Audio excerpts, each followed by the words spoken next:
नमस्कार। आज का हमारा विषय है कक्षा 10 का पाठ नंबर 6। एक कविता है, यह दंतुरित मुस्कान। इसके लेखक हैं नागार्जुन जी।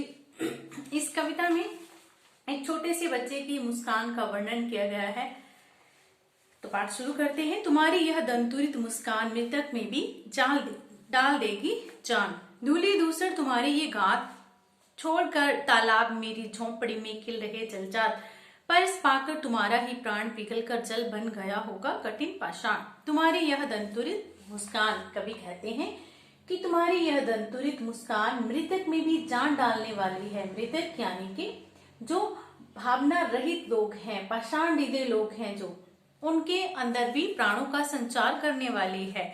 धूली धूसर तुम्हारी ये गात, मिट्टी से सने हुए तुम्हारे शरीर के ये अंग देखकर ऐसे लगता है जैसे कमल तालाब को छोड़कर मेरी झोंपड़ी में खिल उठा हो। कवि कहते हैं कि तुम्हारे शरीर के अंग जो मिट्टी से सने हुए हैं, मिट्टी से सने हुए तुम इस प्रकार कमल के फूल की तरह तुम प्रतीत हो रहे हो। ऐसा लगता है कि तुम्हारा ही स्पर्श पाकर के कठिन या कठोर पाषाण जो था वो भी जल बन गया होगा।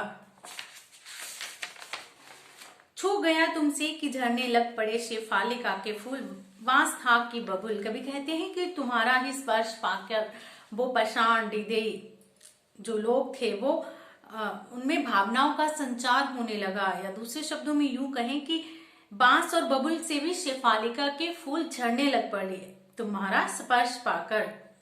तुम मुझे पाए नहीं पहचान, देखते ही रहोगे अनिमेष, थक गए हो आंख लूं मैं फेर। कभी कहते हैं कि अब कवि जो है वो चिर प्रवासी हैं, अक्सर बाहर रहने वाले हैं, तो वो अपने बच्चे से, छोटे से बच्चे से बहुत समय के बाद या उसको पहली बार देख रहे हैं।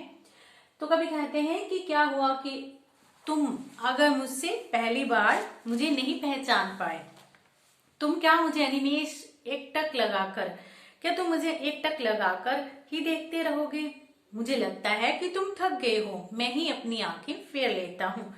क्या हुआ यदि हो सके ना परिचित पहली बार। कभी कहते हैं कि क्या हुआ कि मैं और तुम, वो छोटा सा बच्चा और कवि जो उसके पिता हैं, कि हम दोनों अगर पहली बार परिचित ना हो सके। यदि तुम्हारी माँ ना माध्यम बनी होती आज, ना मैं सकता देख ना मैं पाता जान। कभी अपनी पत्नी उस बच्चे की माँ को धन्यवाद देते हैं, उनका धन्यवाद करते हैं कि तुम्हारी माँ का धन्यवाद है, जिसकी वजह से, जिसके कारण से मैं तुम्हें देख पाया हूँ। अगर वो माध्यम नहीं बनी होती, अगर उसने तुम्हारा पालन पोषण देखभाल नहीं की होती, तो मैं तुम्हें कैसे देख पाता, कैसे तुम्हें जान पाता। तुम्हारी यह दंतुरित मुस्कान, धन्य तुम, तुम्हारी माँ भी धन्य, चिर प्रवासी मैं इतर मैं अन्य। कवि कहते हैं कि तुम भी धन्य हो और तुम्हारी माँ भी धन्य है। मैं तो चिर प्रवासी हूँ, अक्सर बाहर रहने वाला हूँ, मैं तो तुम्हारे लिए कोई अन्य हूँ।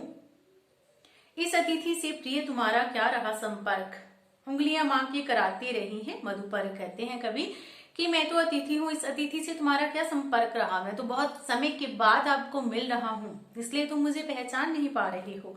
माँ की उंगलियां ही तुम्हें स्नेह का मधुपरक अमृत जो था वो स्नेह का, वो माँ की उंगलियां ही तुम्हें करवाती रही। देखते तुम इधर कनखी मार और होती जबकि आंखें चार। कभी कहते हैं कि तुम मुझे आंखों की कनखियों से, आंखों के कोनों से देख रहे हो, तिरछी नजरों से देख रहे हो, और जैसे ही तुम्हारी मेरे साथ आंखें मिल जाती, आमना सामना हो जाता हम दोनों का, तो तुम्हारी ये जो दंतुरित मुस्कान है मुझे और भी ज्यादा प्यारी लगती, मुझे बड़ी ही छविमान लगती। तो ये था आपका पाठ, यह दंतुरित मुस्कान। धन्यवाद।